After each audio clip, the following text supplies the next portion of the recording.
Telangana AP మధ్య కృష్ణా జలాలు సమానంగా పంపిణీ జరగాలన్నారు మంత్రి ఉత్తమ్ కుమార్ రెడ్డి. దీనికి కేఆర్ఎంబీ సహకరించాలన్నారు. జలసౌదాలో కేఆర్ఎంబీ చైర్మన్ శ్రీ అతుల్ జైన్ తో జరిగిన భేటీలో పాల్గొన్నారు ఉత్తమ్. రాష్ట్రంలో రబీ పంటకు కృష్ణా జలాలు అందించాలని కోరారు. తగినన్ని నీళ్లు లేకపోవడంతో రైతులు ఇబ్బంది పడుతున్నారన్నారు మంత్రి ఉత్తమ్.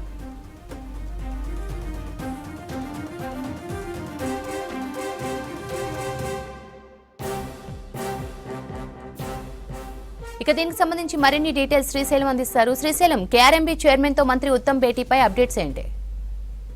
జలాల వివాదం నేపథ్యంలో కేఆర్ఎంబీ చైర్మన్ అతుల్ జైన్ రాష్ట్ర నీటిపారుదల శాఖ మంత్రి ఉత్తమ్ కుమార్ రెడ్డిని కలిశారు. ప్రధానంగా జల వివాదం నేపథ్యంలో రాష్ట్రానికి రావాల్సినటువంటి నీటి కేటాయింపులు అనేవి పూర్తిగా అందుబాటులో ఉండేలా చూడాలని చెప్పి అతుల్ జైన్ ని మంత్రి కోరారు. మరోవైపు నిన్న కేంద్ర జలశక్తి మంత్రికి ఫిర్యాదు చేసిన నేపథ్యంలో ఏపీ అధిక నీటిని వాడుకుందని, తెలంగాణకు రావాల్సినటువంటి నీటి వాటాను ఖచ్చితంగా ఉండేలా చూడాలని, ఈ విషయంలో కేఆర్ఎంబీ యాక్టివ్ రోల్ తీసుకోవాలని కూడా మంత్రి విజ్ఞప్తి చేశారు. మరోవైపు రబీ సీజన్ కు సంబంధించి కూడా నీటి విషయమై ఆయన దృష్టికి తీసుకెళ్లారు. పూర్తిగా రైతులందరికీ కూడా నీరు అందుబాటులో ఉండే విధంగా చూడాలని చెప్పి విజ్ఞప్తి చేశారు. మరోవైపు ఈ జల వివాదం నేపథ్యంలో రెండు రాష్ట్రాల మధ్య నీటి కేటాయింపులు అనేవి సరిగ్గా ఉండేలా చూడాలని, నీటి లభ్యత కూడా అందుబాటులో ఉండేలా చూడాలని, అధిక నీటిని వినియోగించుకున్న నేపథ్యంలో ఏపీకి తదుపరి కేటాయింపులపై కూడా ఆలోచించాలని చెప్పి సూచన చేశారు. మరోవైపు ఏపీ తన పరిమితికి మించి ఏదైతే కేటాయింపులు ఉన్నాయో వాటికి మించి వాడుకున్న నేపథ్యంలో ప్రస్తుతం ఉన్నటువంటి